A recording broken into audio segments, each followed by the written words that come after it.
Hello everyone and welcome back to my channel, Edmond Mendaros, and for today's quick tutorial guys, and I'm going to show you on how to resolve Microsoft Office with the error code 30033-44 in Windows 11 computer.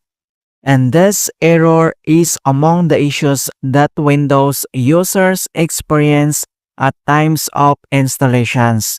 Causes of this error code 30033-44 are corrupted Office installation files, interfering with antivirus software settings, inadequate system permissions, and partial installations of the previous Office. Kung paano ba natin ito i-fix, and without further ado, and let's go ahead. So all you have to do is to open up on the search menu, and dito sa search for apps, so kailangan mo lang i-type dito yung settings, and then i-click mo lang dito yung open, and dito lang sa left side menu, and then kailangan mo lang i-select dito yung privacy and security, so i-click mo lang yan. And dito sa right side, makikita mo dito yung Windows Security. So, kailangan mo lang yang i-click. And then dito sa Windows Security, and then itap mo lang tong Open Windows Security. So, click lang natin yan.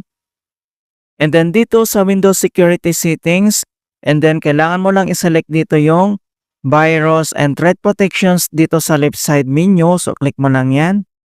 And then dito sa Virus Threat Protection Settings, and then kailangan mo lang i-select dito or itap mo lang tong Manage Settings. So, click mo lang yan. And then dito sa Real-Time Protections ay kailangan lang natin itong i-disable or i-turn off. Okay? So, turn off natin. And if you receive your account control, and i-click mo lang dito yung yes. Alright? So, after natin ma-turn off dito sa Windows Security, and other solution na pwede natin gawin is to run network troubleshooters. Kung paano ba yan natin gawin, all you have to do is to click on the search menu, and dito sa search for apps, so kailangan mo lang i-type dito yung troubleshoot settings, and then i-click mo lang dito yung open, and dito sa troubleshoots, and under dito sa options ay kailangan mo lang i-select dito yung other troubleshooters, so click mo lang yan. And dito sa most frequent, under dito ay kailangan mo lang i-select dito yung network and internet. At dito lang sa right side, kailangan mo lang i-click dito yung run. And wait natin. So madadirect tayo dito sa help and support. So nandito lahat yung complete information details, procedures, and step by step kung paano natin i-fix yung problem. So kailangan mo lang i-follow ito mga kaibigan. Alright? So after dito, and other solution na pwede natin gawin is to run the Microsoft Office Repair Tool. Kung paano ba yan natin gawin? So, all you have to do is to same dito lang sa search menu, and dito sa search for app, so type mo lang dito yung control panel, and then i-click mo lang dito yung open. And dito lang sa upper right side ay kailangan mo lang i-click yung arrow na yan.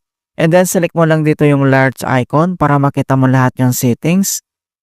And next step, kailangan mo lang i-select dito yung programs and features. Click mo lang yan. And dito lang sa program and features, so kailangan mo lang i-locate dito yung Microsoft Office 365. Alright? So ito siya. And then once na-locate mo na, and then ang gagawin natin ay select, and kailangan mo lang mag-right click. And select mo lang dito yung change, so click mo lang yan.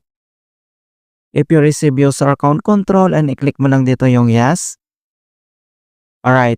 And then, mag-pop up itong how would you like to repair your Office program. And then, kailangan mo lang i-select dito yung online repair. And then, kailangan mo lang i-click dito yung repair. Alright. And after dito, in hope na na-resolve yung problem. Alright. And next step, so dito lang sa start menu, and then kailangan mo lang mag-restart. Okay, click mo lang yan. Okay, so ganun lang po kasimple on how to fix Microsoft Office with the error code 30033-44 in Windows 11.